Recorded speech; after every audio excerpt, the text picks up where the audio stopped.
foggy morning.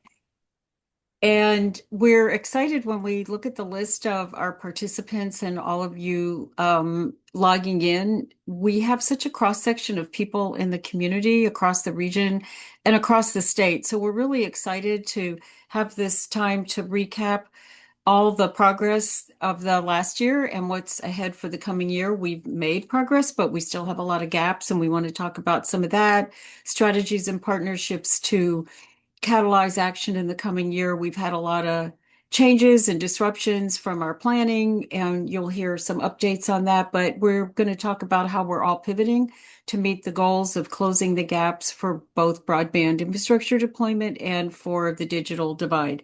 So I just want to thank everybody for joining us today. We have a cross section of state agency leaders, local jurisdictions, congressional and local government reps, ISPs, nonprofits, our partner consortia, broadband consortia from other regions, higher education, school districts, and workforce boards, the health sector, the libraries, and other civic partners and tech companies. I want to thank our partners, the California Emerging Technology Fund. You'll hear about some of the projects they're supporting in our region, and also happy to see the Delta Protection Commission here. So we have a lot of support to try to close these gaps. So Navreet showed you a brief overview of the agenda. What I'm going to do is just recap on the consortium side, which is funded by the California Public Utilities Commission, our activities on the past year. So we have been funded by the CPUC since 2012 through the California Advanced Services Fund.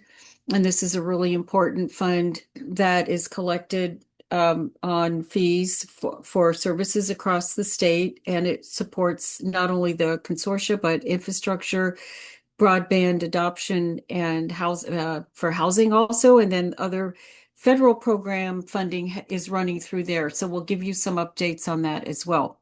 So basically, our role is to provide support and capacity building for our jurisdictions, anchor institutions like educational partners and internet service providers to help get projects in the pipeline deployed. We help with mapping. We help communities with project readiness, and that includes a lot of focus this past year on permit streamlining and advancing projects through the planning and development process. We also collaborate with state, local, and federal agencies and our elected leadership on advancing broadband infrastructure priorities and projects. And that includes both state and federal funding and projects that are being financed directly by the ISPs. And then we coordinate with, of course, with the Public Utility Commission, the California Broadband Council, the California Middle Mile Advisory Committee, and our network of regional broadband consortia. Some of our projects that we'll give a quick overview for include participation in California Emerging Technology Fund's Local Government Best Practices Project and our Green Tech Broadband Initiative.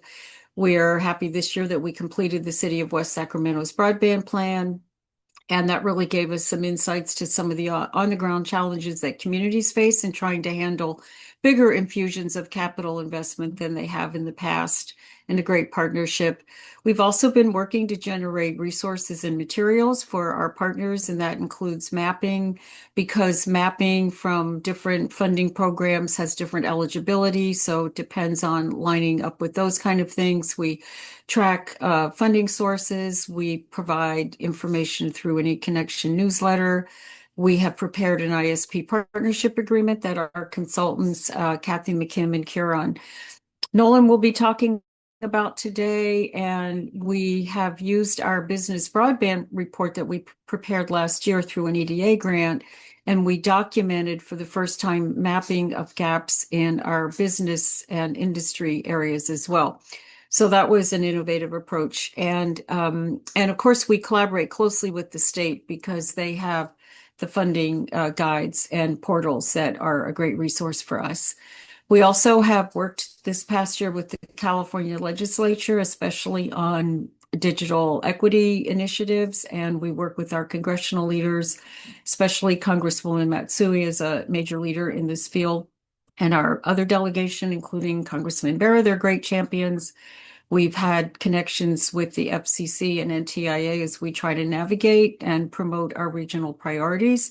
Finally, we We participated in consultations with Verizon and Frontier on the pending merger through partnership with CETF. That is before the CPUC. So hopefully we'll get some updates on these projects and next stage funding through our presentations from Commissioner Houck from the PUC and Deputy Director from CDC, Scott Adams. So next slide, please, Navreet.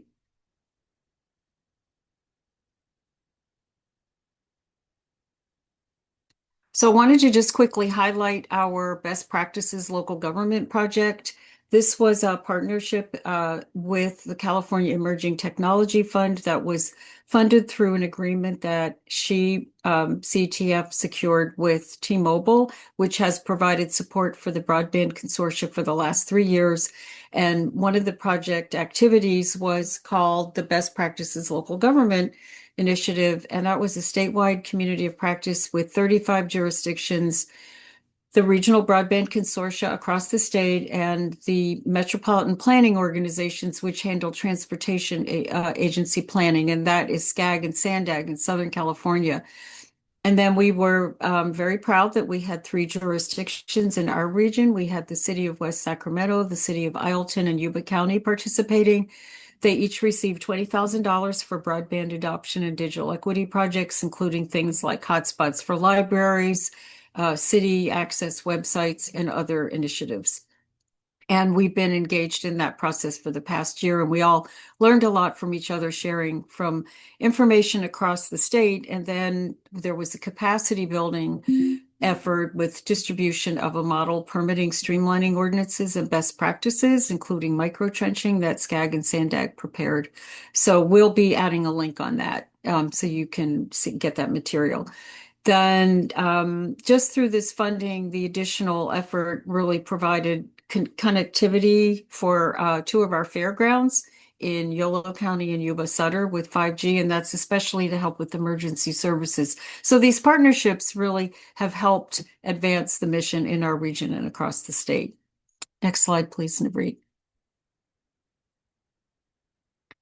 And then we wanted to give you an update on the meeting our broadband infrastructure gap. So the state had funding through federal resources that they managed and provided a process for each county in the state to have a potential allocation.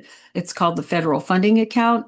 And so on the mapping that we did for our business broadband project, we identified unserved locations, and we cross-referenced it with zoning data so that we could look at the commercial and business and agricultural zoning so that we had an overlay for businesses and not just households. And Navreet, if you could go to the next slide, please. What we're happy to say is that we received these are the potential allocations for each of our 4 counties to apply for, and providers in the city of Sacramento and Sacramento County applied, but you can see there's a large number of unserved households that could be reached through this project. Next slide, please, Navreet.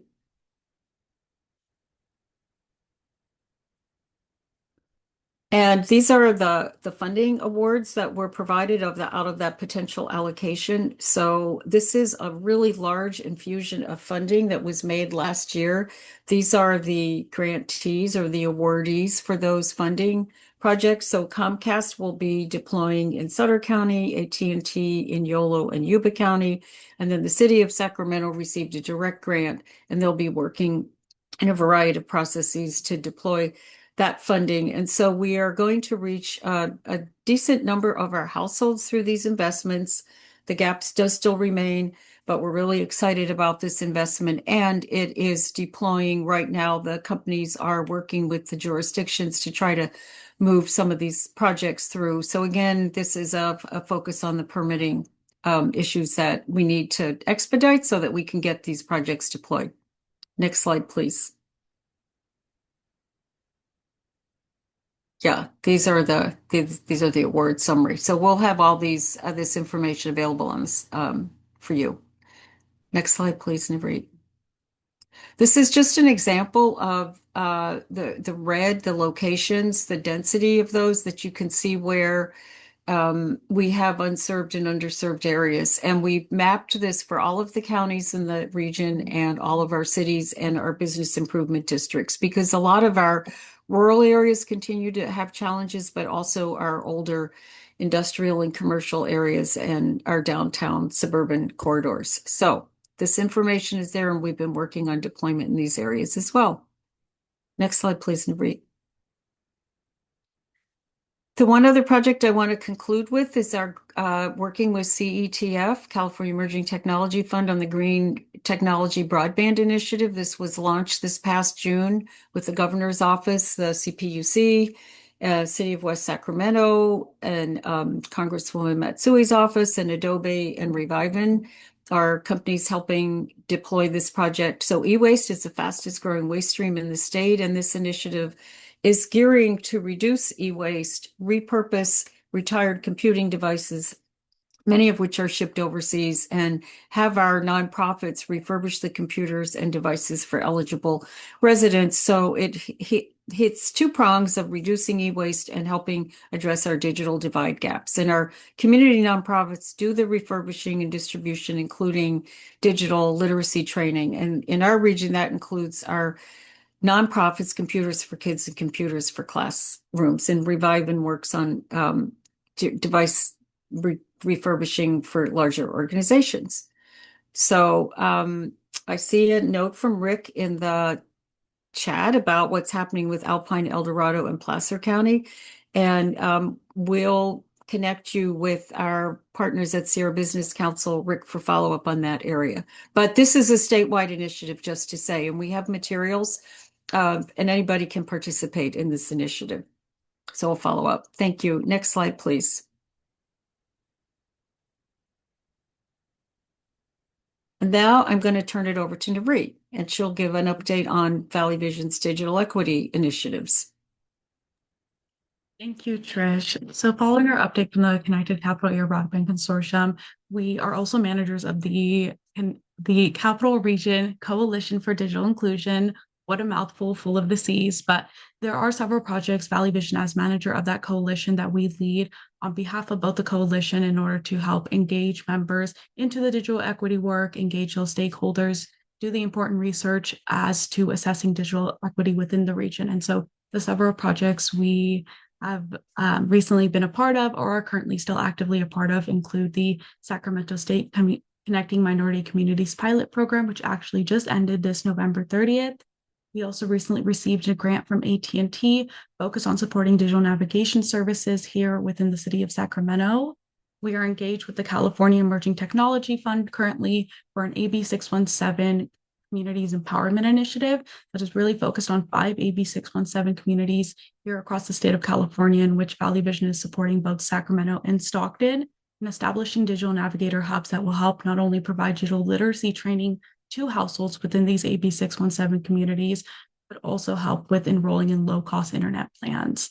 Beyond that, of course, we have our Capital Region Coalition for Digital Inclusion, which we have recently launched our website for. So we are very excited to not only share our website, but really hope to engage members, stakeholders, and organizations that are interested in digital inclusion work within our region to be oriented towards our website, to look at those resources and to engage with us.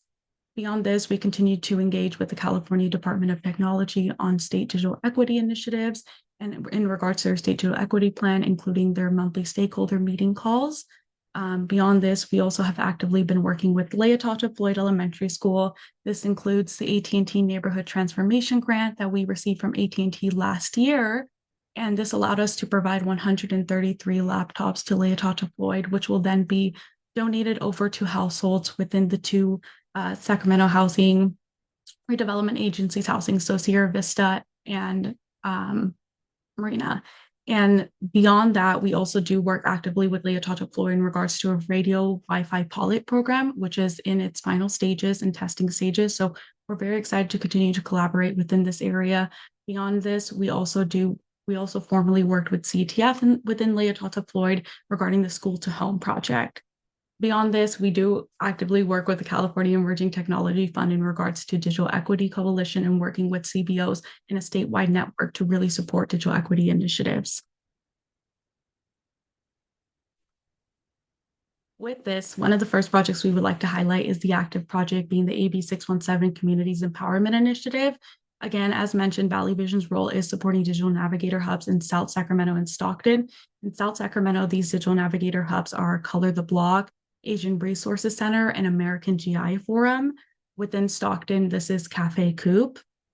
Beyond this, CETF also does provide a call center as part of this grant program. This call center is available as a free available resource for all California residents. It is available 7 days a week and in multiple languages. And the most important part is not only does it help inform residents that are interested in a low-cost plan on the available plans available for them, but these call service representatives also work with the consumer and work with the customers to be able to connect them with the ISP and stay on the phone with them as they are working on receiving their low-cost plan in order to not be upsold or receive any additional market prices. So it truly is a wonderful community resource in being able to connect our residents to a low cost and affordable internet service plan. This flyer will also be available as part of the post-event materials as well.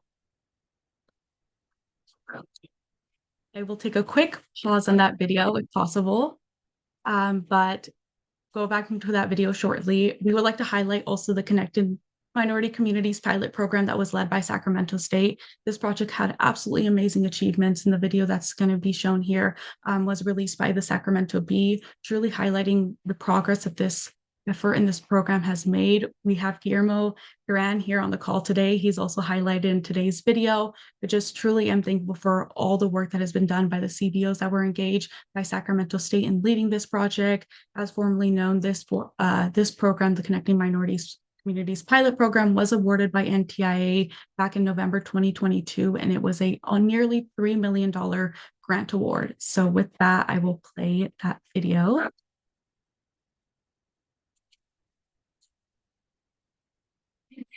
Let's improve their skills of visual literacy skills based on people dividing. There's a lot, yeah. And so I in my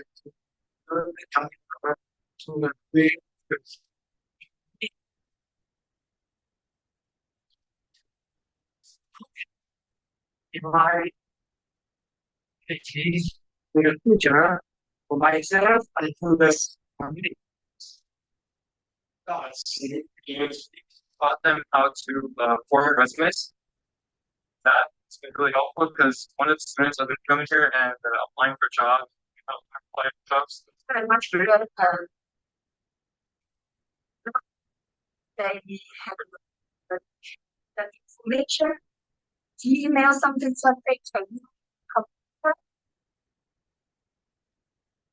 So this is the good chance for the school. They have the computer class, so they teach you how to appointment, to see the doctor, cancel that appointment. They teach you on how to shop it out.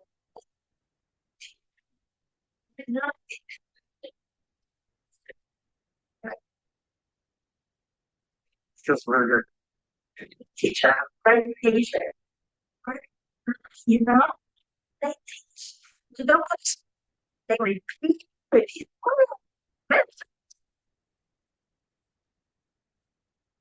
We would also like to announce that as part of this project as well, some recent statistics that were shared as well through Guillermo was that 130 digital navigators were able to be a part of this project and be deployed to help support their community back. So these are students within Sacramento State that then return back to their communities in Lemon Hill to help train, working with local CBOs such as Boys and Girls Club, La Familia, and Asian Resources Center, which was highlighted in that recent video.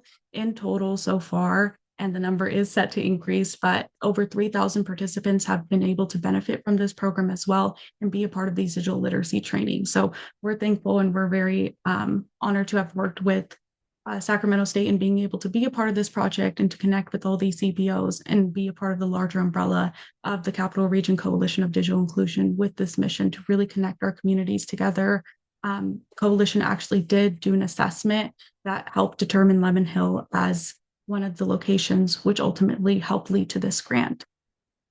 Beyond this, jumping now into the Capital Region Coalition for Digital Inclusion, we are very excited to launch our final website for the coalition. As of this morning, it has been launched and we are very excited to walk through it. But this website really just hopes to serve as a resource to help oriented community members who are interested in learning about digital inclusion, to help be oriented to resources that are within the region as well, to help uplift organizations that are formally involved in this work or looking to get involved as well. We have several images involved with the city of Sacramento who have been able to provide digital inclusion resolutions. This image here as well, it was just from earlier this year in October, in which Vice Mayor Reina Telemontes was able to present this resolution. So we are very, very thankful for that. Beyond this, there are other ways in which the coalition has been spotlighted. We also have been spotlighted in the National Digital Inclusion Alliance's Story Maps, which is an assessment from their 2024 coalition survey, which the coalition was a part of as well. Beyond this, we have several projects under which Valley Vision works on that help support the mission of the coalition as well as resources. In this regards, being Digital Navigator resources currently for any organizations that are looking to get involved in digital navigation or just want to be able to share these resources to the community members. And so we hope with this website to really connect with these organizations, these community members that are looking for these services, and really help make that assessment and grow this website as well and help expand our reach as well.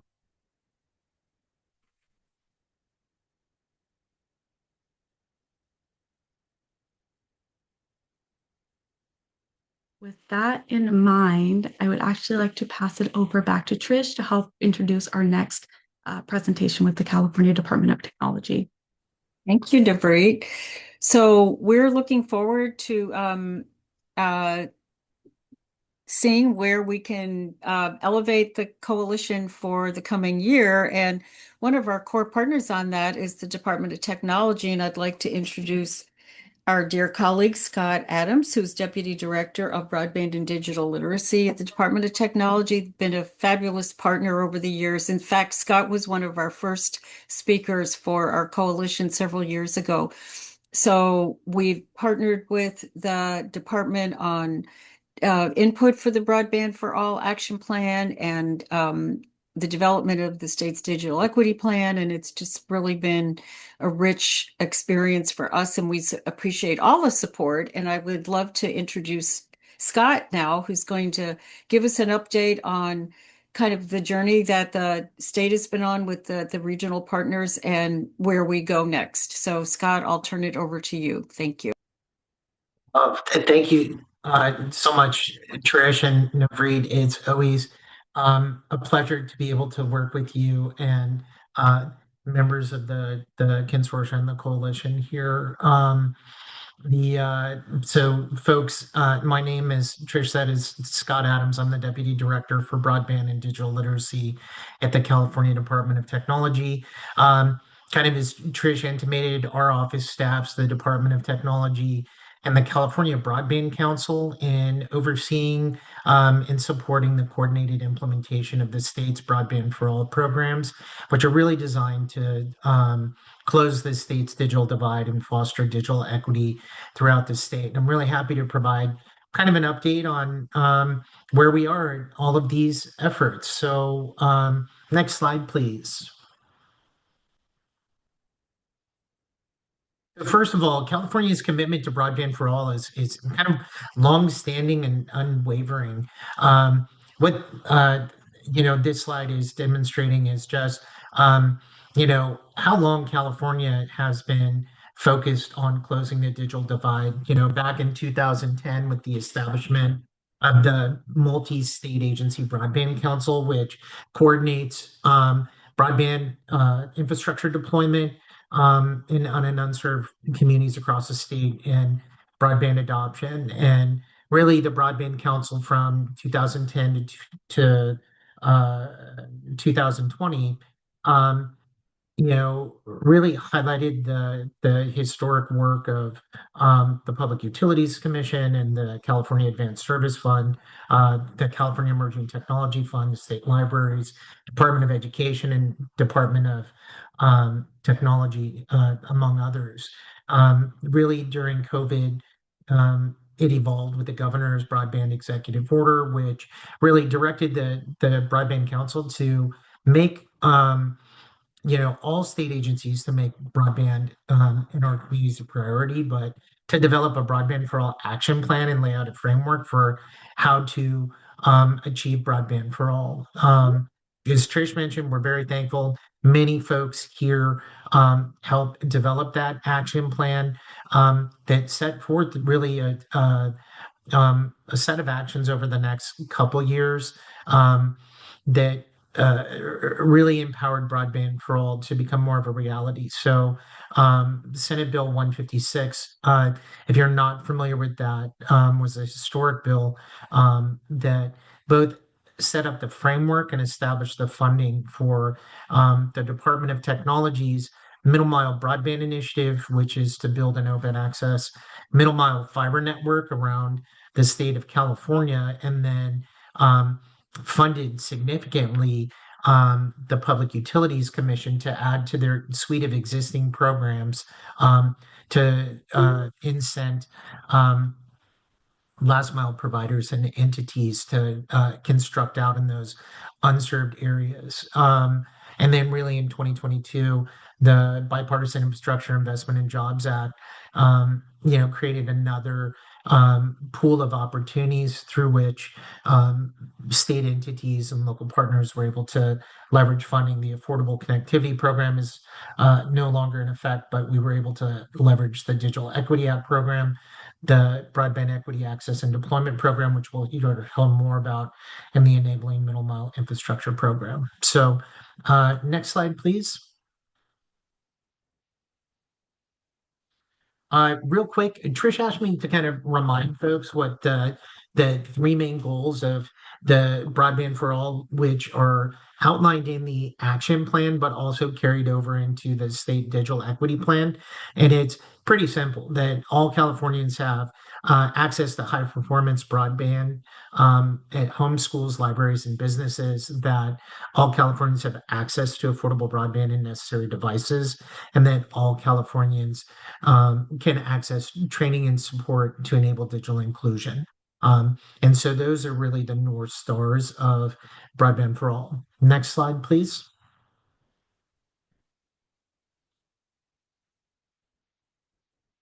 So where are we now? I think, as Trish mentioned, we went through, we've kind of some peaks and valleys over the last couple of years, definitely through the COVID period, through a period of relative abundance with a lot of federal and state funding focused on achieving the aims of Broadband for All.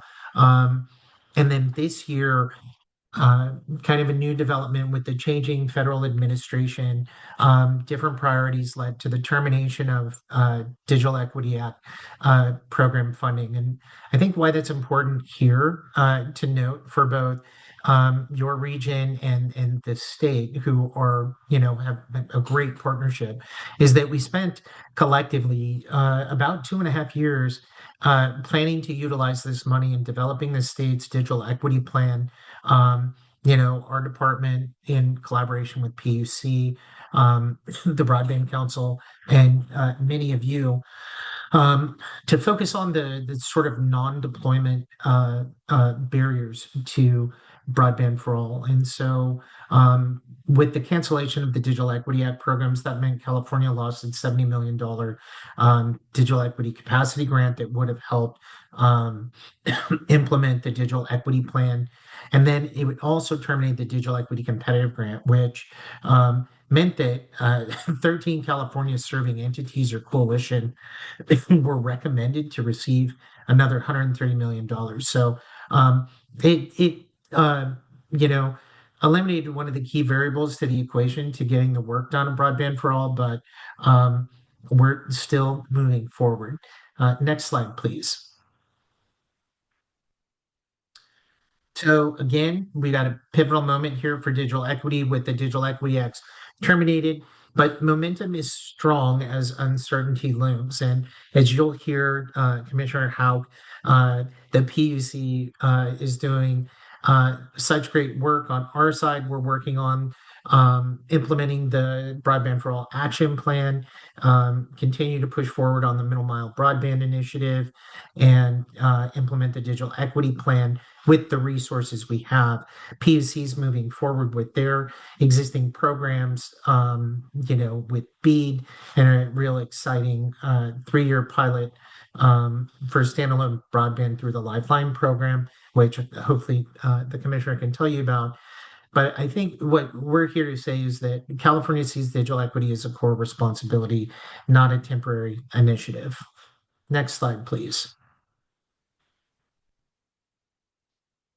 And I think I just want to reiterate what both Trish and Navreet said is, the federal and state governments can only do so much. We can provide some leadership, some framework, we can provide funding and support, but it's really what happens at the local level, the local leadership and the partnerships and the work that gets this done. And this visualization here is, snapshots of the 19 or 20 different regional planning workshops we have. You can see right there in the middle is the Connected Capital Region hosting the Digital Equity and BEAD planning event. We really look forward to continue to work with you guys on the tremendous plans you have moving forward, and to help out where we can through sharing best practices, funding opportunities, and really coordinating and aligning. Next slide, please. So moving forward, I really wanted to just stress that from a state perspective, we're continuing to stay focused on broadband for all and digital equity. And as you can see through the presentation that both Trish and Navreet did, your consortia is doing the same. And so we're hoping that collectively we all move forward through this period of uncertainty. We have a very robust digital equity ecosystem in California, in your region, and really encourage the continuing, leveraging of our partnerships. Now more than ever, coordination, collaboration, and alignment is critical so that we can both leverage existing investments like the middle mile, the last mile programs at PUC, and other efforts like the CTF Green Initiative, et cetera, to push forward with these goals to provide and establish digital equity in our communities. Part of that is also to expand and develop new partnerships to continue to bring new folks to the table, whether it's philanthropy or the private sector. We are encouraging folks and ourselves looking at new funding streams to help get this job done, particularly looking at collective funding action. I'd be remiss if I didn't mention that, here in California, we are quite lucky in that through the PUC, and I don't want to talk too much about what the Commissioner Houck may mention, there's the California Advanced Service Fund adoption account, which is quite substantial for both this year and the next handful of years, that can provide a lot of the funding that the state's digital equity supplement program might have provided. So we'll continue to partner and make sure that folks are aware of opportunities and be strategically opportunistic to look at ways to bring more funding to achieve the goals of broadband for all and digital equity. If we can go to the next slide. One of the things we wanted to remind you about or raise your attention is that as part of the broader stakeholder network that we've developed. I think Navreet mentioned that she and Trish participate in that on a monthly basis.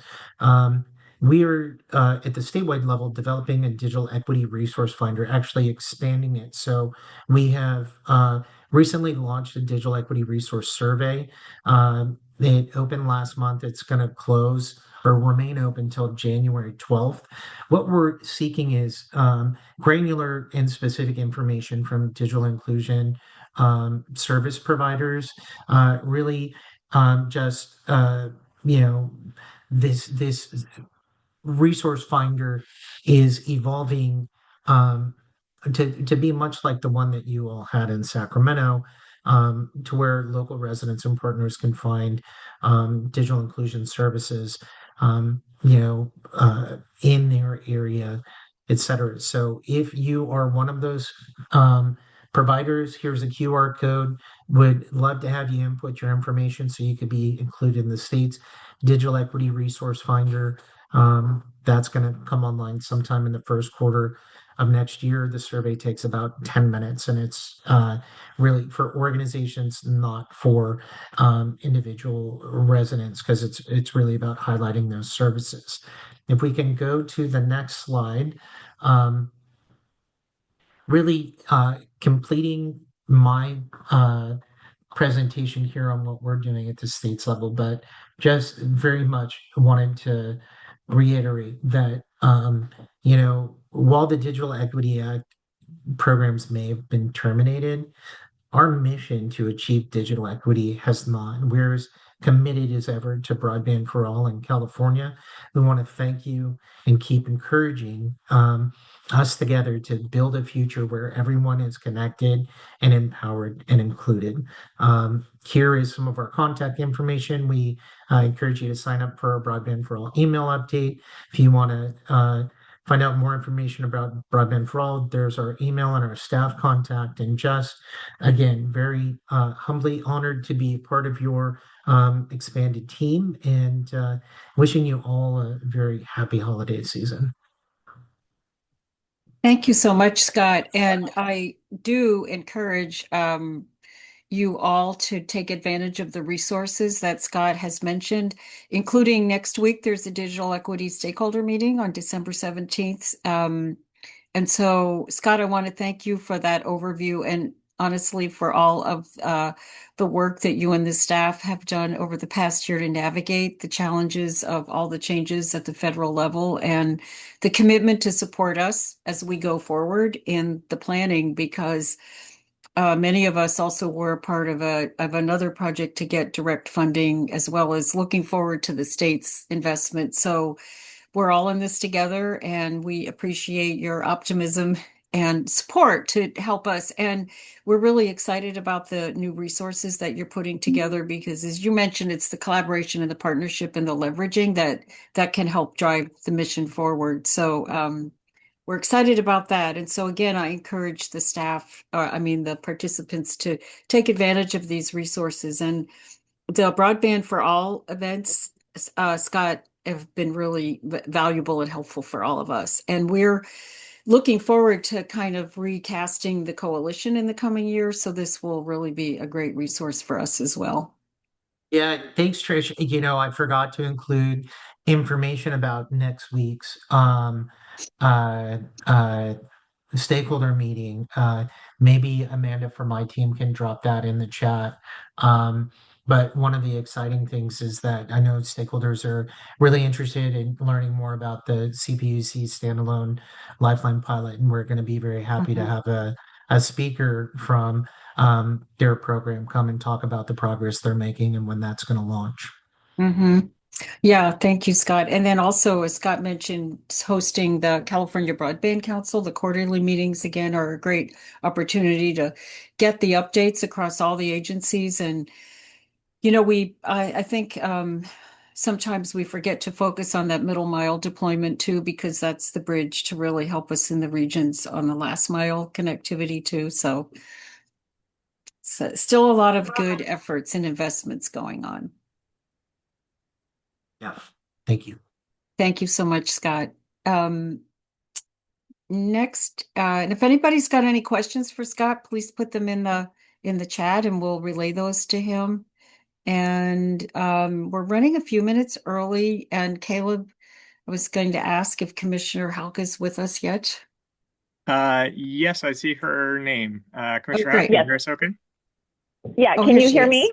Yes, thank we you, can. Commissioner. Okay. Okay, great. If you're ready, we can start, if that's okay. Yep, that sounds good to me. And I think Caleb is going to be has the slides, and there they are. Oh, So great. Thank you. great. Okay, well, Commissioner Houck, I would just like to thank you for being with us.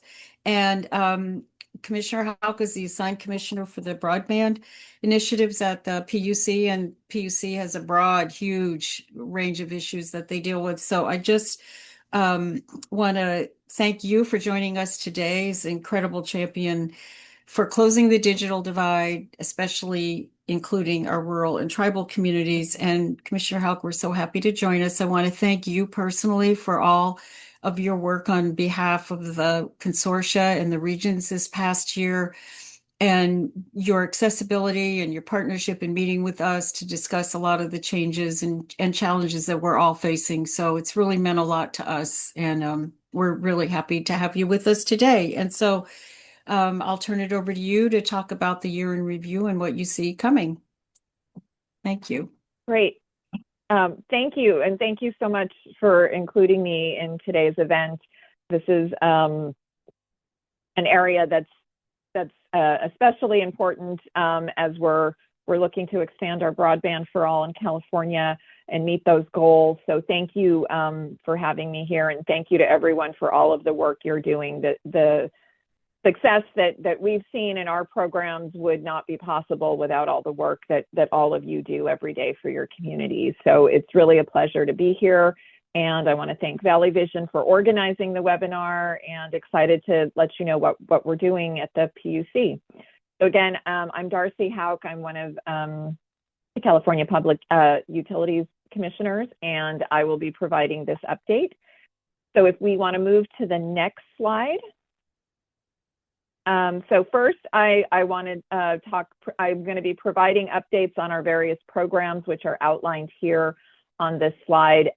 So first, we've got our Broadband Equity Access and Deployment Program, which I'll be talking a little bit about. And I want to just give a real shout out to our staff for all of the hard work they've done. And they've just published our final proposal. So I would encourage anyone interested in the Broadband Equity Access and Deployment Program, or BEAD, to take a look at the proposal and provide comments to us. We will be voting on it at our December 18th voting meeting, so the comment period has been shortened. So I wanted to highlight that for anyone that is interested in providing feedback there, and I'll be talking more about that program a little bit later in my presentation. So the California Advanced Services Fund, or CASF program, that is a suite of broadband grant programs. It consists of 6 programs that support a range of community broadband needs, from technical assistance to infrastructure and broadband adoption grants. We approved Decision 2511-003 last month. That decision updated our consortia account, adoption account, and line extension programs, which I'll also be discussing more detail a little bit later in the presentation. I just want to note that we approved our fiscal year 2025 budget allocation for the CASF program previously in Resolution T17884.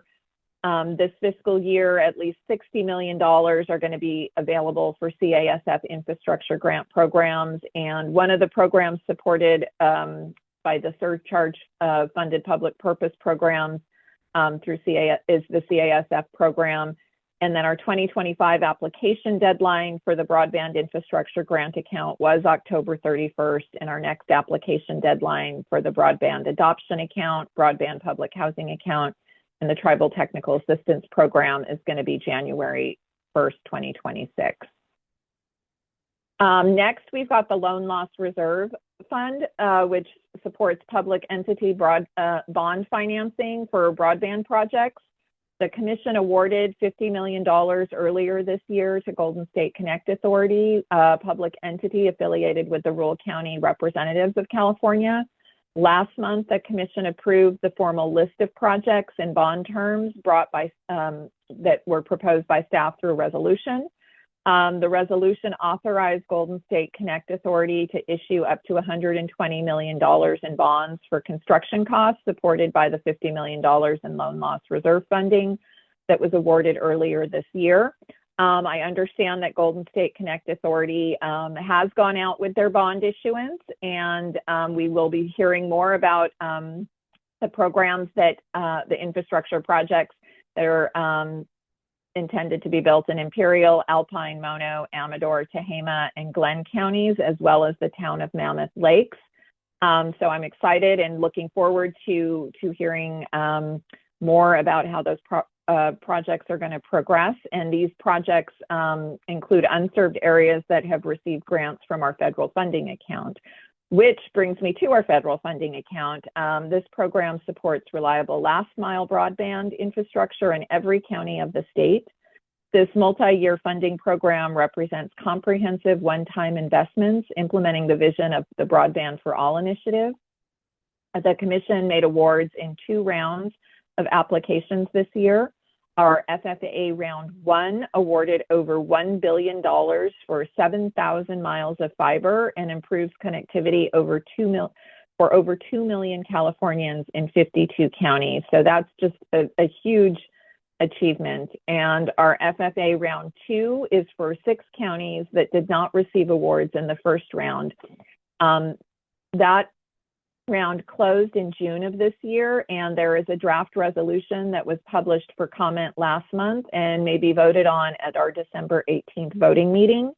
This resolution would make awards primarily in Trinity, Calaveras, and Orange counties, and there are recommended awards expected soon for Contra Costa, Inyo, and Monterey County. So we are moving forward with that round 2. And so I want to move on to our next slide. So this slide highlights awarded infrastructure projects, some of which I referenced earlier, that are now coming to fruition. These pictures document the historic once-in-a-generation investment and deployment of critical telecommunications infrastructure. I want to underscore that many of these projects will serve historically disinvested and underinvested communities. And the blue symbols that you see here on the California map represent groundbreaking events for new construction of these projects. There have been several groundbreaking events for the new construction of federal funding account and statewide middle mile projects. These events have taken place in Humboldt County to the north, Fresno County in the heart of the Central Valley, and all the way down to Compton in Southern California. The bold section headers in blue are the grantees whose construction projects were celebrated. So you can see we've got the city of Placerville held an event in for their Placerville Broadband federal funding account project in El Dorado County. We also had the city of Chico, which celebrated the construction of their city-owned fiber, whose project locations are predominantly in low-income areas of Butte County. The Hoopa Valley Tribe's groundbreaking ceremony in Humboldt County celebrated the Hoopa Valley Public Utilities District and the state entering into the first ever tribal state middle mile broadband joint building agreement. And we were pleased to be partnering with our sister agency at the California Department of Technology, who's responsible for the middle mile work. And then I had the honor of attending a groundbreaking ceremony for the nearby Colusa Indian community, which will now be served by state-of-the-art broadband infrastructure operated by Comcast. And finally, AT&T celebrated their grant, which builds upon grants from the local agency technical assistance program with both the city and the county of Fresno, which I also had the pleasure of being able to attend. Our staff or commissioners have attended many of these last mile groundbreaking events. So I want to provide some insight and some images from these events to share with you. So thank you, Caleb, for getting it to the next slide. So here we've got images from the events that I just talked about. We've got photos in the top left from the city of Placerville, and that includes staff from the PUC and local officials. At the bottom is the city of Chico, and that also has some of our staff at the PUC, as well as local officials in Butte County. And then the top is a picture of myself speaking at the Fresno event, and the bottom is also another picture from the Fresno event showing the boys and girls that received laptops and school supplies at that event. So this is really exciting to see so many of these groundbreakings going forward, and knowing that the investments that we're making into broadband here in California are coming to fruition, and they're serving the people of California, and we are moving forward in getting closer to meeting our broadband for all goals. Let's go to the next slide. So there have been many changes in the Broadband Equity Access and Deployment, or BEAD program, in the last year.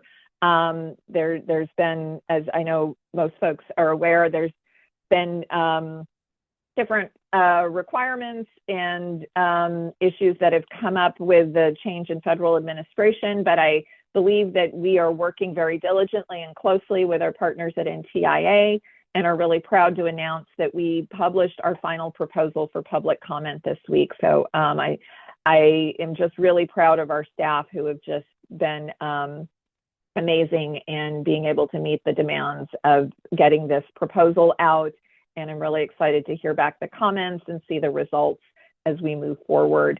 So we published our final proposal for public comment this week, which will then be submitted to the National Telecommunications and Information Administration for approval later this month, after our December 18th voting meeting.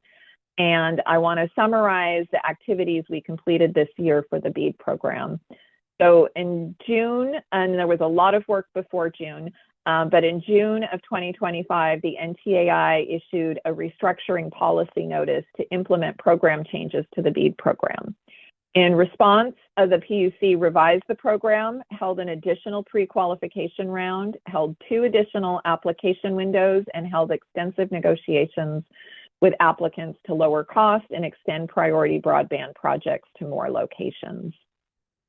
So the resolution and final proposal were issued for public comment this week, and between the time we issued those new rounds and this resolution was issued, there's been a lot of dialogue, a lot of communications with our staff and NTIA, with NTIA and the applicants.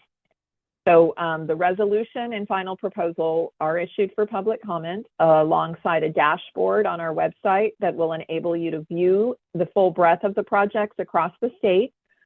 We think you'll be pleased with the final proposal, which navigated difficult rules and negotiations to propose roughly $1 billion of fiber, $100 million of fixed wireless, and $100 million of low Earth orbit satellite to serve the state of California.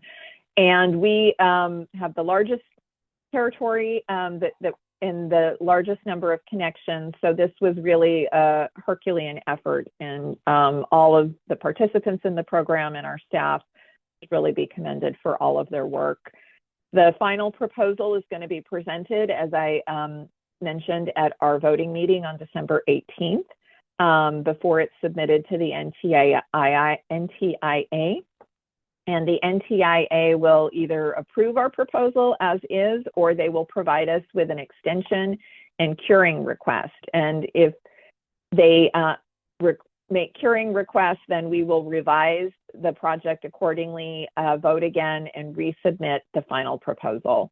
For the latest information, again, we invite you to visit the California BEAD webpage, sign up for BEAD updates, and please review the information, and if there's information you feel we need to know before we vote, please provide public comments, and we'll continue to update you as this process moves forward.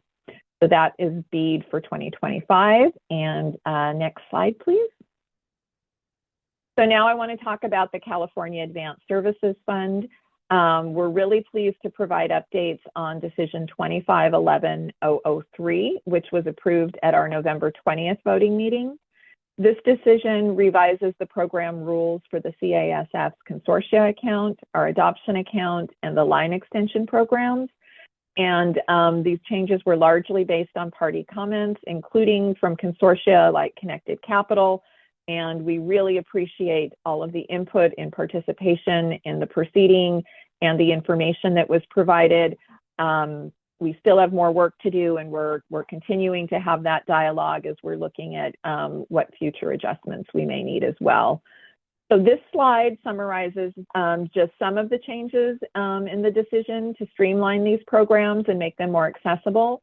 The major items I'd like to highlight are the creation of the tribal consortia and the expansion of the eligibility of the line extension program.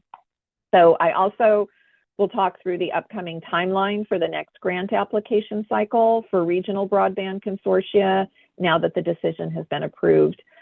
This decision authorizes funding for the first time for up to 3 tribal consortia serving tribes in Northern, Central, and Southern California to apply for broadband funding. These consortia may consist of tribes and tribal entities, as well as businesses, nonprofits, and other organizations with experience working with tribal governments to acquire broadband infrastructure. Any tribes who are interested in learning more or providing feedback are encouraged to contact the office of our tribal advisor. I'm going to just note that that position is currently vacant at the commission. So I would ask that while that position is vacant, if you could reach out either my office or to our communications division staff that are working in the consortia division, or to Maria Ellis, our director. And as soon as we have more information about the tribal advisor position being filled, we'll make sure that we get that out to folks. But I don't want folks to wonder why they're not hearing if we're directing you to reach out to our tribal advisor. And again, the opportunities here, we've seen great interest from our tribal communities and feel that there's some very targeted, specific support that they need. So we're really excited to see these 3 regional consortia being able to be created, and looking forward to seeing them join the group of excellent folks that we have right now working in our consortia teams. So tribes will have an opportunity to provide comment and input on our implementation of the tribal consortia at our 2026 CASF annual workshop. We'll have some time set aside there to get feedback. And we're also looking at holding 3 regional workshops that will be held next year to walk through what the tribal consortia is and what that will mean for being able to provide some additional support in the area of broadband across the state. And we'll also be highlighting this as part of, we have a rulemaking right now on tribal policy that's ongoing, where we're doing consultations throughout the state, and we'll also work to provide information on the consortia through that process as well. Based on the comments that we received on the line extension program, we're hearing very clearly that this program has been underutilized. And so the intent in this decision was to streamline the program and make it more accessible to low-income households, tribal households, and farm worker housing. The grant amounts eligible for ministerial review have been increased to up to $31,000 per location, and the income limit for eligibility has been increased to as high as 120% of the area median income. We understand that the attention has been on BEAD, FFA, and our other infrastructure grant account programs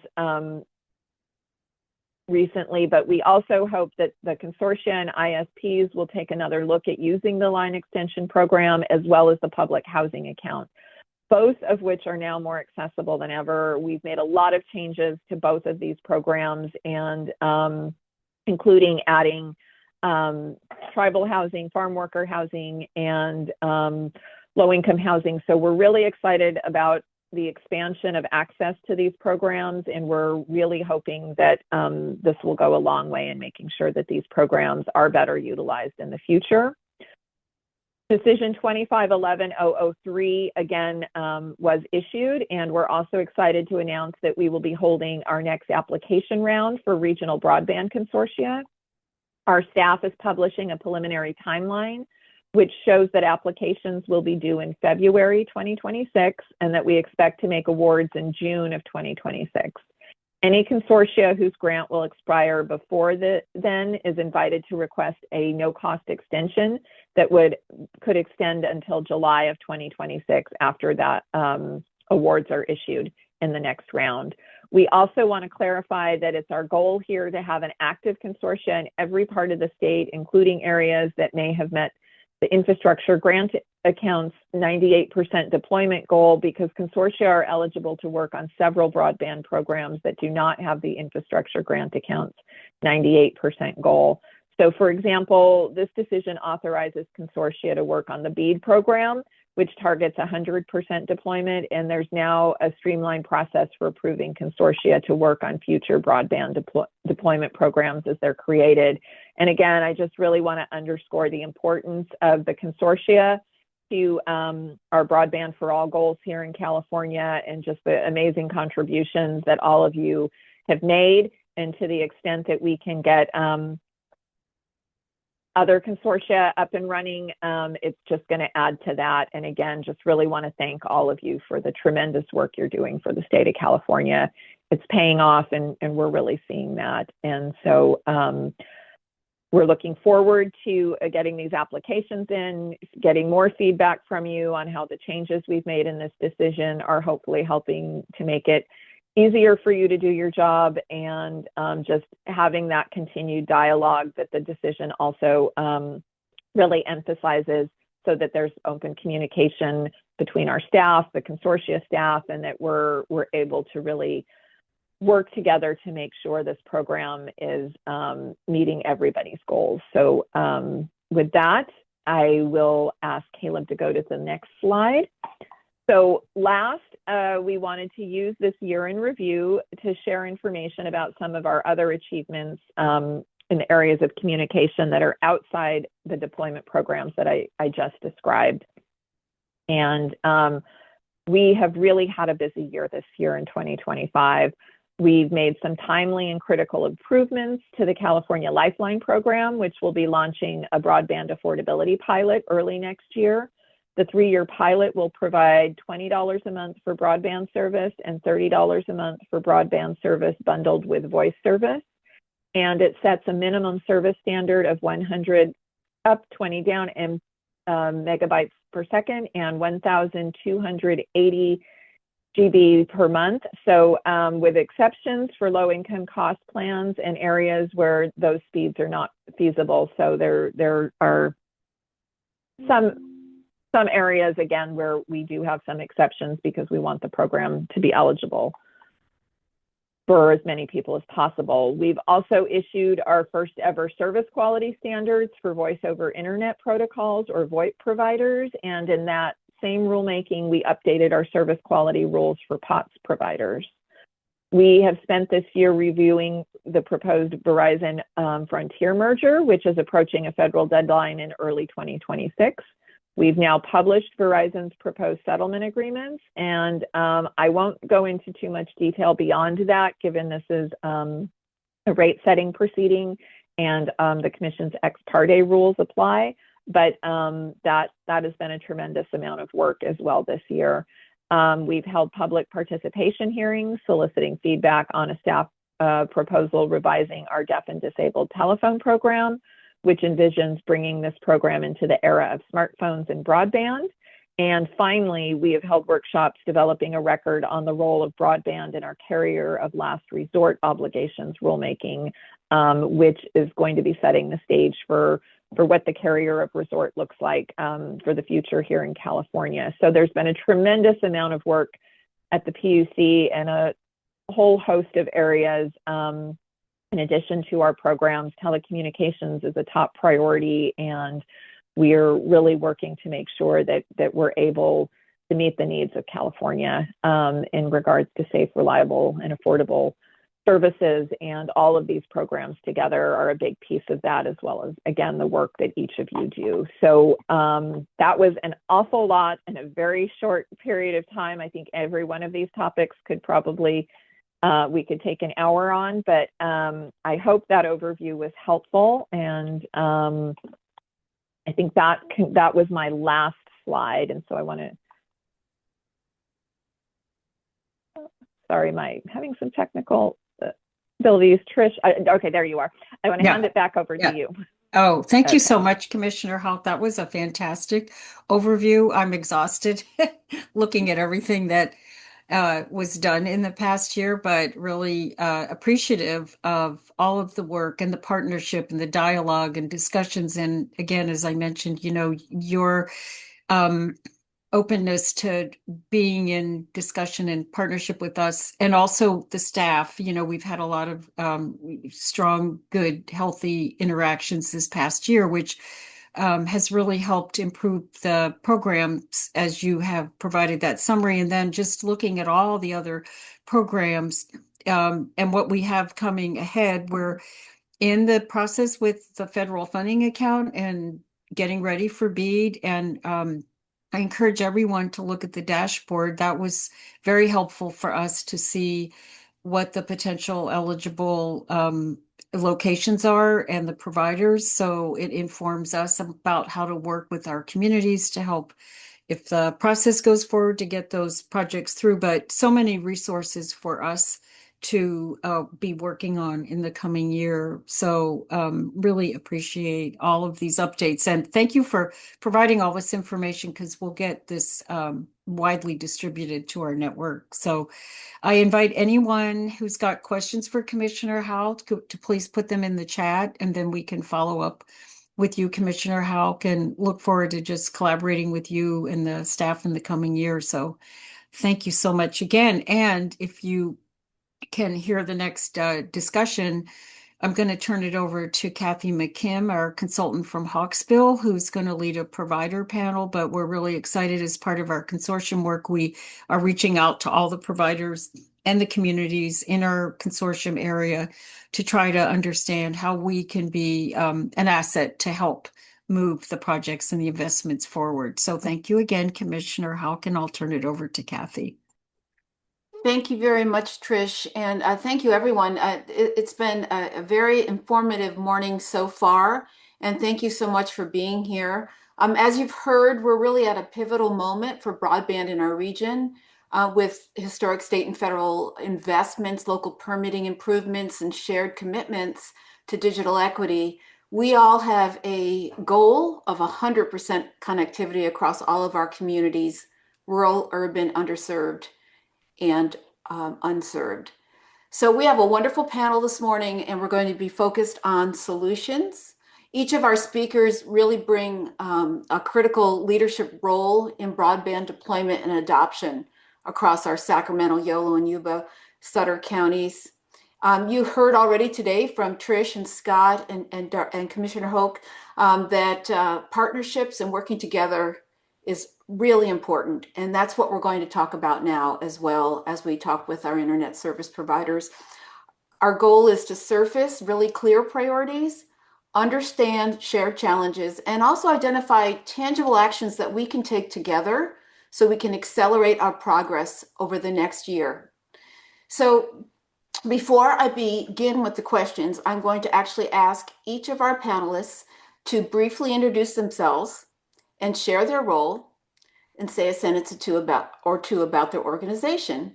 So let's start in the order in which we have our panelists listed, and we'll start with Race Communications. Raul.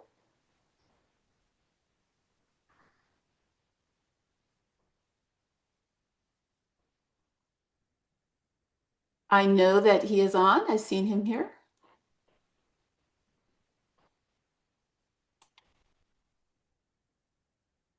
Are you able to hear me now? Yes, we can hear you now. Thank you so much. Okay. Sorry about that. I switched over to phone audio to be clearer. Good morning, everybody. My name is Raul Alcaraz. I'm the CEO of Race Communications. We are a fiber internet service provider here in California. Wonderful. Thank you. Donna Davis, AT&T. Good morning. Yes, my name is Donna Davis. I'm the External Affairs Manager for AT&T here in Sacramento and Yolo County. I also cover an additional 8 counties up through the North Coast to the Oregon border. I'm here also representing my colleague who couldn't attend today. That's Bryant Malacy, and he kind of has the rest of Northern California, Butte and Sutter and Yuba counties that we'll be talking about today. So I am the local government liaison in those 10 counties that I serve. And with that, I'm here to help with all things broadband. We do the community outreach, a lot of involvement with emergency response. So been participating in that and looking forward to our discussion today. Thanks. Wonderful. Thank you. And Nancy from Comcast. Hey, my name's Nancy. I'm the local senior business development representative. So I work specifically on extension of our plant, specifically grant programs that we have with Comcast as well. Very good. Thank you. And I will invite the audience as we're speaking here today. If you have any specific questions, please go ahead and put them in the chat, and we will have time at the end of the presentation for questions. So my first question is, what are your priorities for broadband deployment and adoption across the 4-county region? And how do you see your company supporting the region's work to close that broadband gap? So I'm going to start, I'll start, Nancy, with you and Comcast. Thank you for that. So specifically, we're really looking at continuing to grow our footprint within the regions and continuing to find new areas of expansion and really utilizing a lot of the grant opportunities and subsidy opportunities to continue to unlock areas that we haven't potentially been able to get in before. And also focusing on adoption of our infrastructure as well, specifically through broadband offers and also continuing to highlight our affordable programs such as Internet Essentials and Comcast Now.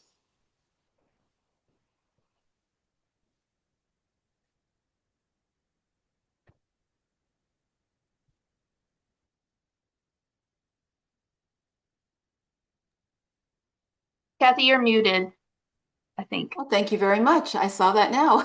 I think I muted myself when I wanted to speak. All right, I'm sorry. Raul from Race, please. Sure. So Race Communications has currently partnered with an amazing investment group that recognizes the importance of building new fiber infrastructure throughout California. And with that, we are currently in the process of investing over $500 million to build out in California's underserved communities. In 2025, we did complete fiber to the home builds in Sutter County, passing over 25,000 homes already and over 5,000 homes in Yuba County. In 2026, we have construction underway in Yolo County, and we should hitting close to 30,000 homes there. So we're in the process of leveraging private investment to get shovels in the ground and start working with the local communities, local organizations, identifying anchor institutions, and essentially get the infrastructure moving. With that, utilizing a true fiber to the home solution, we're not only meeting the needs of residents today, but we're building networks that will future-proof and set us up for the next century. We also recognize the importance of pricing, and with that, we have pricing points, we have network speeds that are set to meet the requirements for all the various types of internet users, whether that be for simple use or even the high bandwidth performers. Thank you. And Donna from AT&T. Thank you. When you asked about priorities, our priorities are all about network modernization. That comes fiber first, obviously, but as a complement to that, we also have AT&T Internet Air, which is our fixed wireless product. Happy to say in this 4-county region, we are deploying both fiber and fixed wireless. And as you saw in some of the early discussions and slides, we were the recipient of some FFA awards in both Yolo and Yuba counties. So happy to report that those projects are moving along.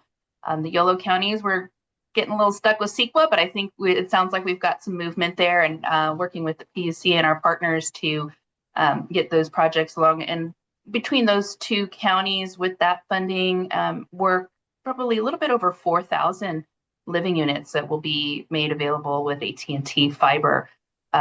this federal funding has been key to really reaching out to those underserved areas, as we heard from our partners at RACE and Comcast too, that it's critical to reach those rural areas. So I'm excited because most of my territory, with the exception of Sacramento, I'd say is rural. So we're excited to see that.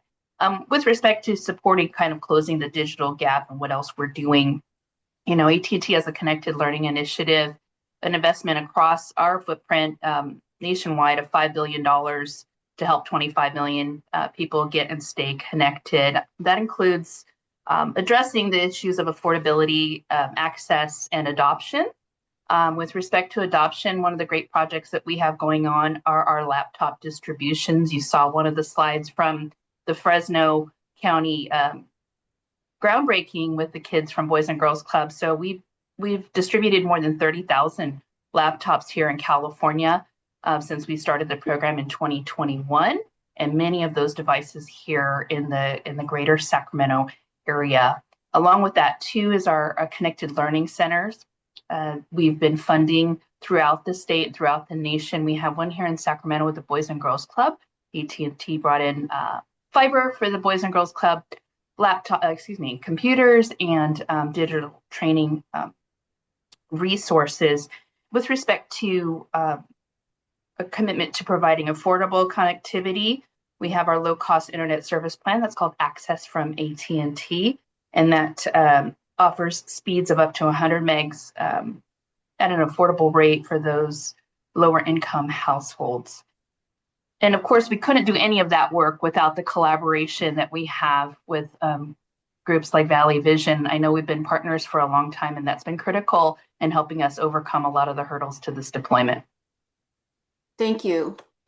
Okay, so we're going to shift a little bit now and talk about some of those challenges and support that you as internet service providers need from local jurisdictions in order to move forward. So as we talk through these areas, please feel free to be candid about solution-focused responses, and also, think about those specific areas where you can need help, because as you know, on this call today, we have many of our jurisdictions represented, and through the work of the consortia, all jurisdictions can be reached, and we want to work with you to support your deployment. So I'm going to ask the question of what challenges you're facing in closing the gaps, and what specific actions or support do you need from the local jurisdictions to accelerate progress?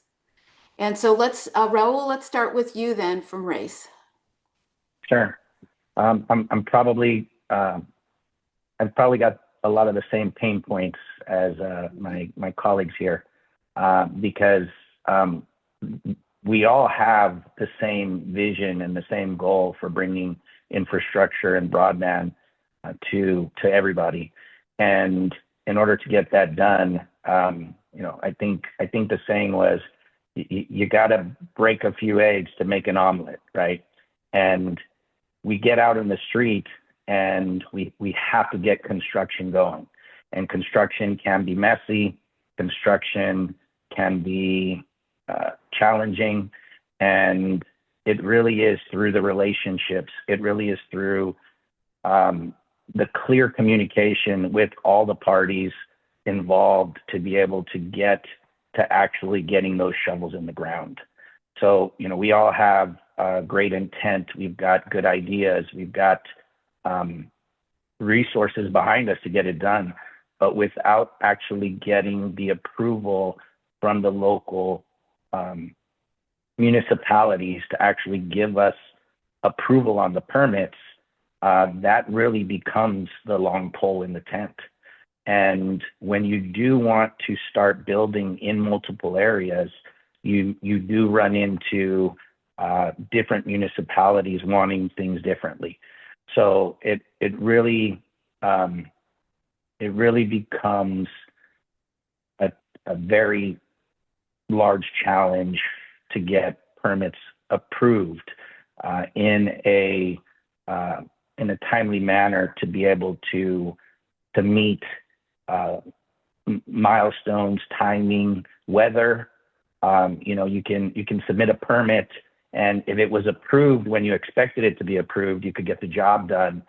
But if it gets pushed into a period where all of a sudden weather now becomes a factor, forget that you got the permit approved. You now have to wait for nature to take its course, right? So I would say that if there was a way to improve on standardizing or working together or figuring out how we could get permits approved in a more timely manner, I think that would close a huge gap that we all have. And I would say, with Commissioner Houck and the PUC, I mean, we commend them greatly on the One Touch Make Ready efforts that were made a while back, because it did allow us to actually have certain expectations in our planning, because the One Touch Make Ready rules were put into place. Mm-hmm. But that only works for aerial. And I think that if we were to look at something like that across the municipalities, and of course there has to be guidelines, it can't be for everybody. There's, as being a CLEC, as being a recognized utility, there's a lot of requirements that we stand by and that we look for in quality and we look for in our deliverables. So I think if there's a way to identify some sort of process to submit for permits with an understanding that there would be a time frame from the other side, that starts to help close that gap for permits, right? Because it truly is a crystal ball effort. Nobody can tell you, yes, you're going to get the permit in this time frame. And so if there's a way to come up with some sort of understanding that we all know that if it's done this way and it's done properly and it's done, with whatever the right requirements are, then it will get approved in this time frame. That would really clear the funnel for a lot of work to be done. We would have probably passed an extra 50,000 homes this year had we not had specific permit challenges. Okay. Thank you. That's very helpful. Thank you. And Donna, let's move over to you. I'm going to, first of all, echo Raul's sentiment. Permitting was the top list that I had with respect to some challenges. And, the risk there that we run is not only the delay of being able to bring the service to the community, but the potential to lose that project if the funding is going to be moved elsewhere. We've got examples, and Trish, you've been really helpful with one municipality locally. We've had permit discussions on one project and back and forth for over 2 years. We've been trying to build fiber into a neighborhood. So if it gives you an example of the types of delays, and without harping additionally on permitting, I think Raul will kind of capture that. I would say really looking for our jurisdictions, municipalities to support alternative methods of deployment. And I saw that on one of the former slides about micro trenching, right? So we're looking for ways to deploy faster, more efficiently, lower cost, and less disruption to the community when we're deploying that. And as we started conversations several years ago with local jurisdictions about micro trenching, it's been more difficult than I expected. And so I think what we would like to see is, some type of help here with the municipalities to really look at what would work for them in that space of micro trenching, where it's an applicable deployment method. Let's look at it and let's get the fiber in the ground ASAP. I think it's an easier thing to approve and handle. The disruption is less. It's going to allow us to reach more homes with the same amount of money, right? So I think that's the goal here. And those would be the 2 points that I would have: permitting and alternative methods of deployment. Thank you. Nancy. So I think I'll be the third one to say permitting. It's definitely top of mind for all of us. I think Raul captured that extremely well. I've been in network expansion for 7 years, and that has always been top of mind issue is getting permits in on time so that we can come back and do the work. But I would also say consistent building standards as well as inconsistent restoration requirements. Making sure that we have that consistency across multiple municipalities would be amazing. As we go into different areas, restoration requirements are different, construction requirements are different, making it a lot more difficult for us to really understand the costs associated with bringing infrastructure into those areas. And I would also echo Donna's point as well to alternative building standards. I do think, with California having a lot of areas of rock and very difficult terrain, we do have to start looking at different opportunities and areas and ways of being able to construct in those areas as well. Okay, thank you. So to summarize, certainly permitting came up as a top priority, and in terms of the process to submit as well as the time frame, receiving feedback, also supporting alternative methods of deploying like micro trenching, and then consistent building standards and alternative building standards as well. So thank you for that feedback. Before I move on to the next question, I want to see if there's any reaction from our audience, any of the jurisdictions that are on board that would like to comment on these challenges and offer any additional feedback.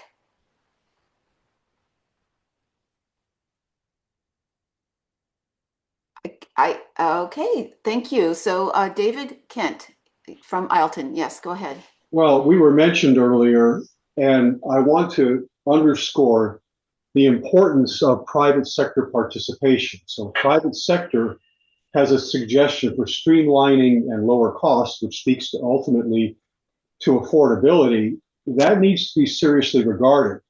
But one thing I would say that you may be able to advocate for as a group with a common goal in the private sector to provide this deployment.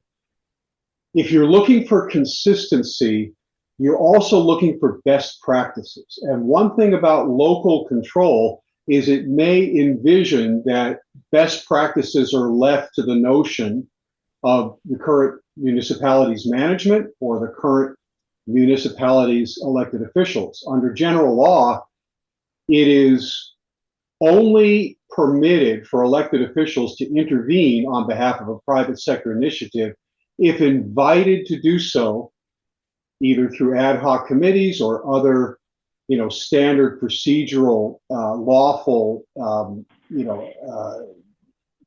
appointments. Only under those conditions can an elected official assist the private sector. Now, luckily, in Ileton, which, as I said, was mentioned earlier, we were able to achieve that, and so the effort of the elected body was helpful in providing that deployment.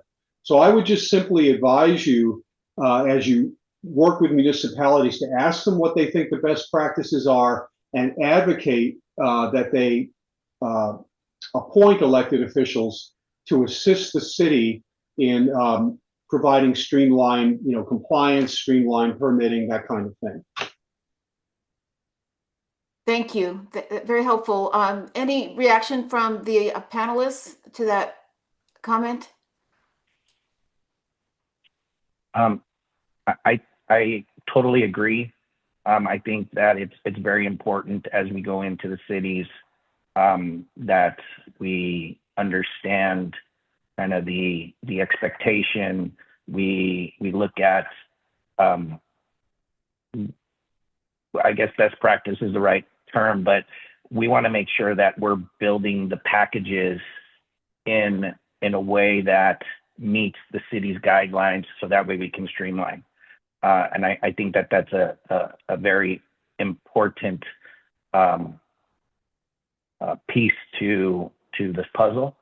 At the same time, I think, and I want to be clear, and I'm going to speak for you guys, Donna and Nancy. I think that we work very well with all the municipalities. I mean, we wouldn't be where we are at today if we did not, right? I think that we're just looking at some of the gaps that we all experience. And I think that it comes from the municipality side as well. I think that they have frustration and they have challenges when we come in and we say, hey, we want to tear up, half of your city, right? You're going to have the municipalities wanting to pump the brakes because they want to make sure that those best practices and that the contractors and that the folks that are coming in are going to do it right. Nobody wants to have a vendor come in and make a bunch of mistakes that then the municipalities have to go in front of their residents and stand behind, right? So we recognize that. But I think that there has to be a good two-way communication, because what you don't want is having that dialogue and coming to an agreement and then submitting a package and then having things held up for a single red line, right? It's got to be that, look, if we're going to do our part, then hopefully it's reciprocated and we can move as quickly as we all would like, right? But it's a long way of saying that, David. I think we absolutely agree that making sure that there's good communication and we're not just coming in trying to bulldoze our way into the city. Thank you. Any other comments from the jurisdictions before we move on? Okay. Well, thank you. I want to shift just for a moment here, our conversation, because we heard a little bit earlier. Oh, wait, I have a message coming in here. Just a moment. From Ian Scott, I think it may be beneficial for industry, statewide education, collaboration funding on micro-trenching, road standards, road restoration that engages the public works and other permitting departments. And then regional state standards coordination would help. That sounds like a excellent. I think, Trish, that is something that the consortia works through as well in terms of the piece of collaboration. I don't know if you want to make any comments there. Yeah, I do. And Ian, thanks for that. Ian leads the broadband coordination work in Yuba County and has been on the front line working with the providers, working on getting those projects through. So I agree about the public works departments too, because there's so many different departments where a lot of the processes happen. So, and we're at a scale, I think, on permitting and handling projects that we haven't been in the past. So I feel like it's kind of going to be incumbent on us next year as the consortium to try to help up the game a little bit, maybe facilitating maybe more collaboration, networking with the jurisdictions and the providers on some of these shared strategies, best practices. And I really like how you phrase this, Donna, as alternative methods.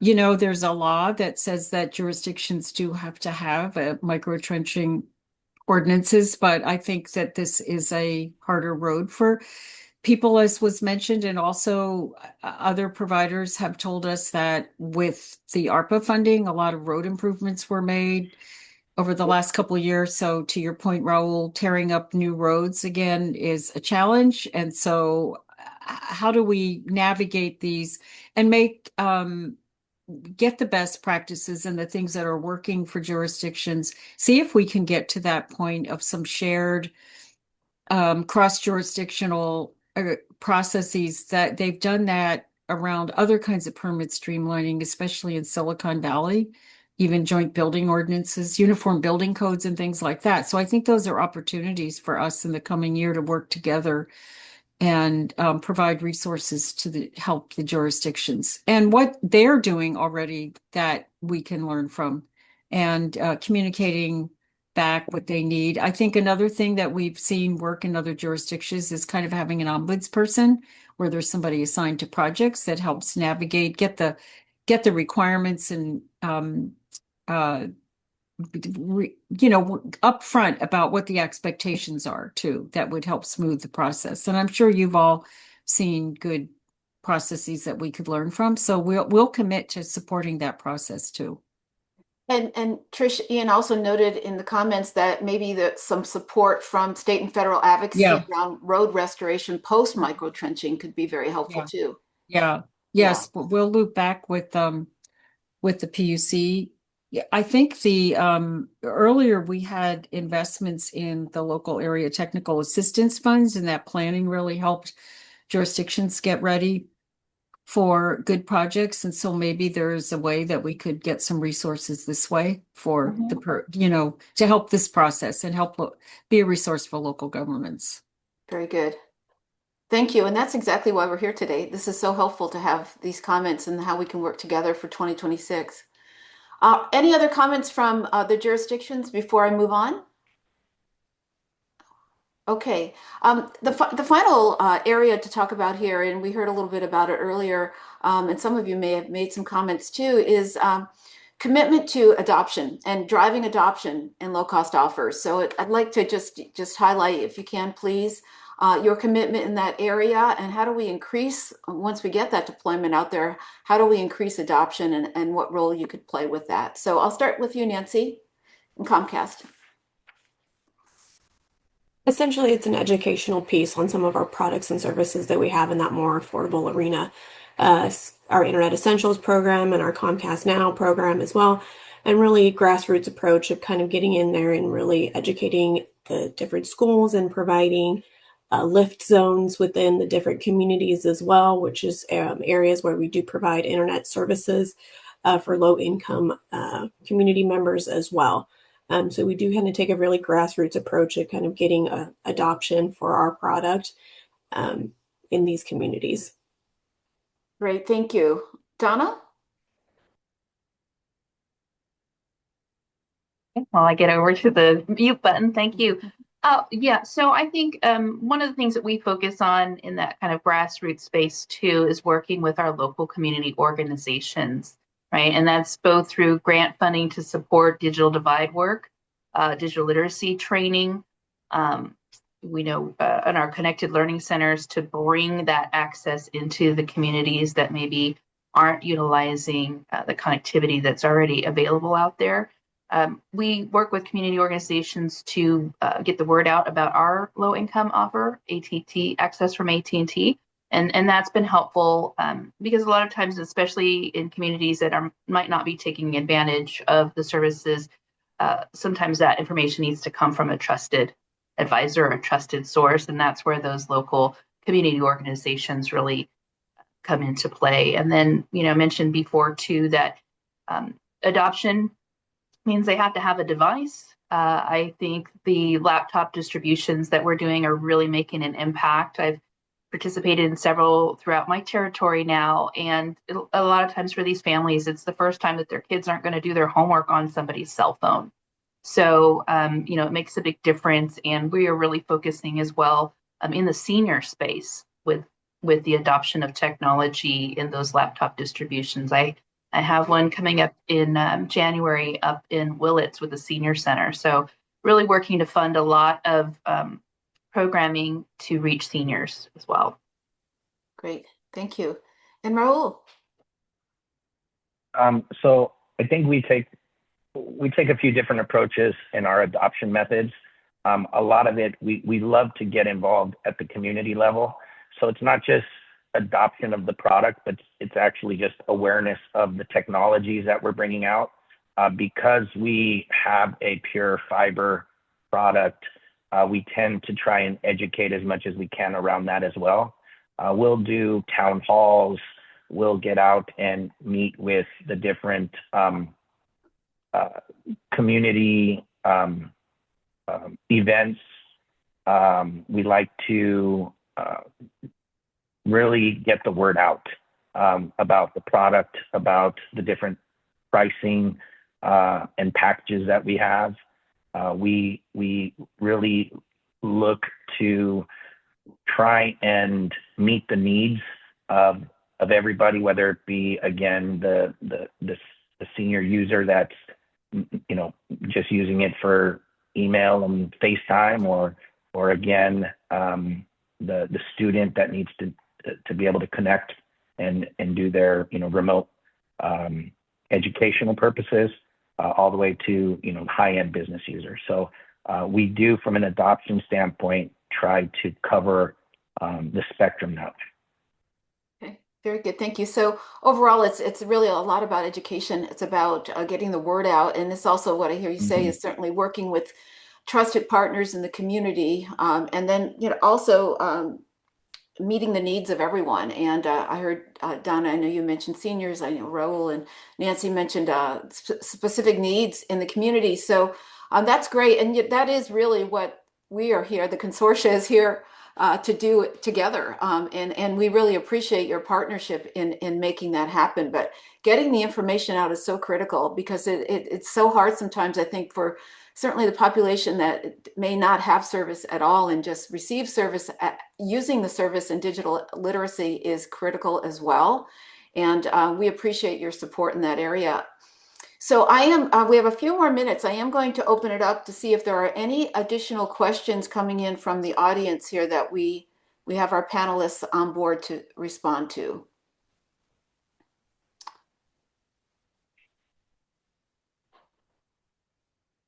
Okay, so not seeing too much coming in here. So I actually just want to thank all of you for your time today, and we'll want to give you each one moment for a closing comment from your participation today and the work that's underway to close the digital divide in our 4-county region. So I'm going to start with Raul.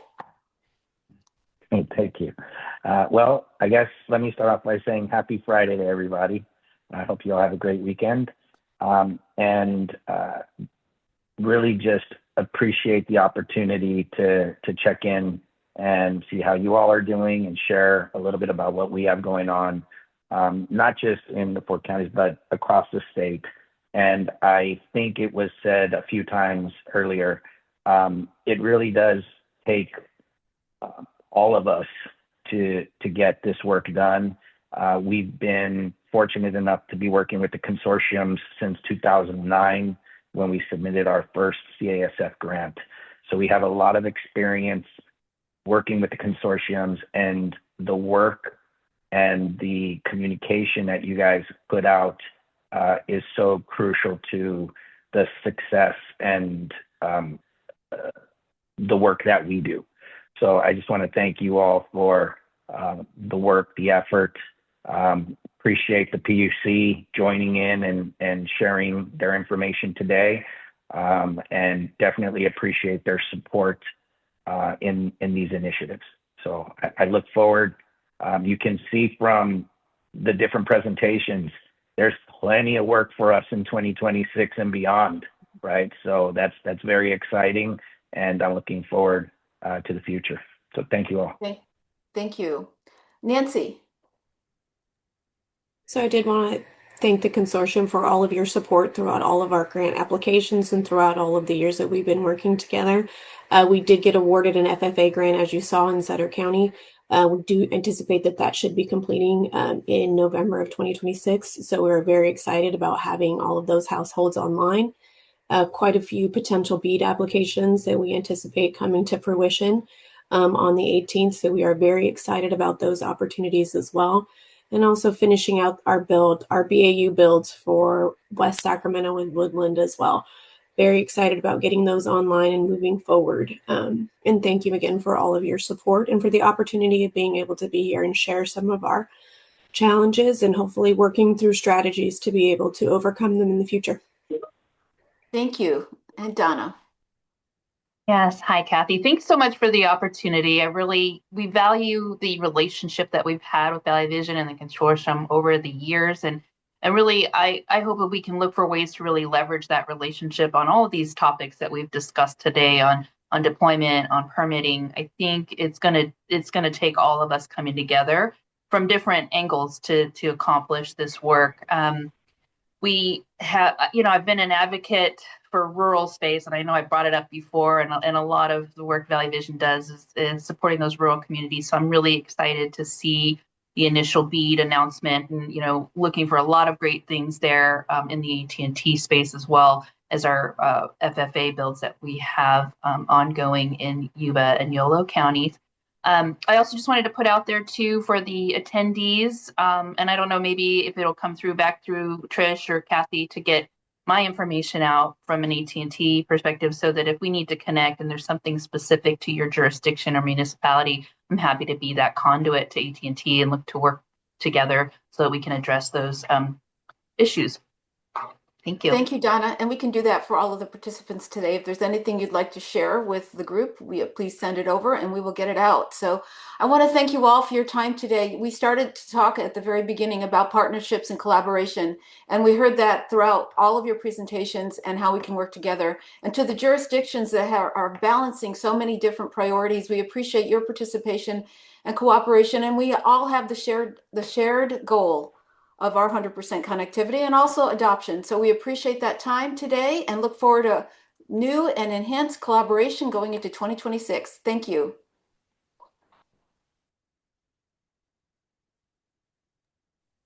All right, my dog is barking. She's weighing in.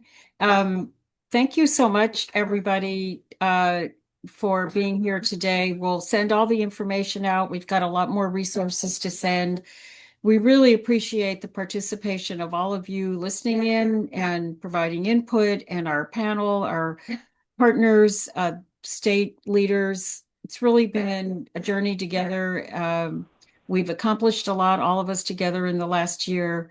We've got new assets and resources coming in spite of the federal changes. And I think we're all dedicated to the same thing, to have a really connected, digitally equitable region, and one that thrives from an economic standpoint as well. I want to thank Donna for her note about the rural areas too, because food and agriculture is a major economic sector in our region, and we can lead the world with adoption of technologies that make food and agriculture more sustainable and healthy. And we need the deployment of these technologies with our broadband resources. So all of you, Nancy, Raul, and Donna, thank you for your partnership, your investments with us to enable us to connect with our communities. I think we've got really good guidance for our work in the coming year, including education and community outreach and partnership, getting resource information out, and then working together with our jurisdictions on the permitting and the communication processes, and just advancing our projects and helping the providers with the FFA deployment of projects, and then also your own projects, as well as getting ready for BEAD. So readiness is our byline, and I want to thank Kathy and Kieran for helping us with all of our work in the consortium this year. So really appreciate everybody, and appreciate our consortia partners across the state as well. So please be in touch. I know we're ending a little early. If anybody has any last comments or questions, otherwise we'll adjourn, and wish you all a healthy and safe holiday season coming up. And we look forward to working with you in the new year. And thanks, Navreet, for everything, too, putting all this together. And we're excited about working with the coalition in the coming year, and with all of you. So looking forward to 2026. Great. We'll Thank also you. put in our CBOs and organizations that are looking to get involved with the coalition. As part of the post-event materials, we will be sending a form, and this is an interest form, just to be able to learn more about the coalition and get engaged as we restructure our coalition as well. So thank you all for attending today.